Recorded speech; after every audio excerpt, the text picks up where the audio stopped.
Hi everyone, Morgan here. In today's preparedness unit, I want to talk about how to store dehydrated foods.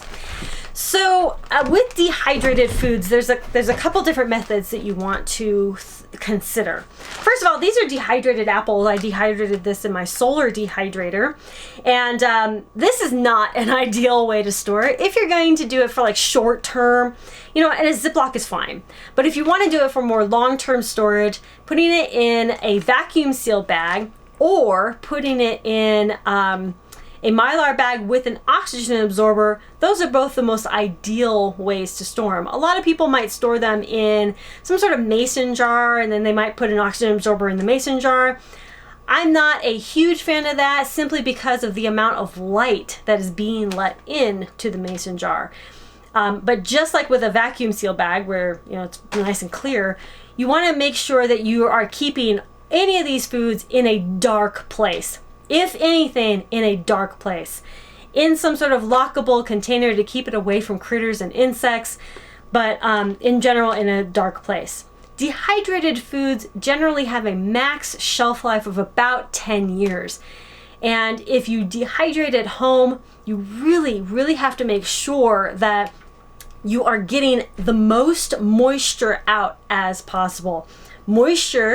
Any type of moisture that's left in with the dehydrated foods will decrease the shelf life. Even if you have a silica packet or an oxygen absorber in there, it will decrease the shelf life. Okay, so we want to make sure that we are really dehydrating them the absolute best that we can to get the most moisture out as possible.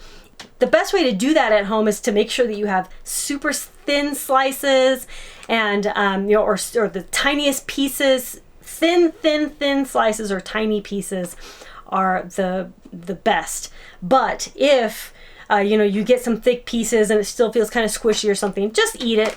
Just eat it as quick as possible. Generally, keeping it like this, you got a shelf life of 6 months to a year. But we eat dehydrated stuff so quickly. I love dehydrated apples and dehydrated fruits and things like that.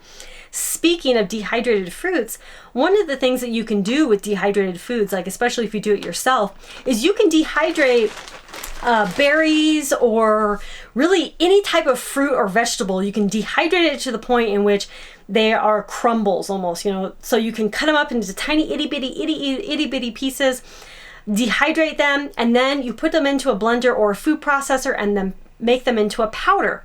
Once you have them in a powder form, you could put a little bit of arrowroot powder or cornstarch into that powder, mix it all up. The cornstarch or arrowroot powder will act as a kind of moisture absorber and an anti-caking agent. So you can use those in there, and that's a kind of a natural way to a natural, healthy, safe option to keep it lasting longer as well as keeping it from caking together. So you could do that, make your powders, and then put the powders in the vacuum seal bag or in a Mylar bag with an oxygen absorber. And in any case, most of these things should last anywhere from 5 to 10 years. Keep it away from direct sunlight, keep it away from critters in a locked container, and keep it in as cool a place as you possibly can in a Mylar bag with an oxygen absorber or in a vacuum seal bag. Thank you all so much for watching. Conquer tomorrow by preparing today. I'll talk to you later. Bye.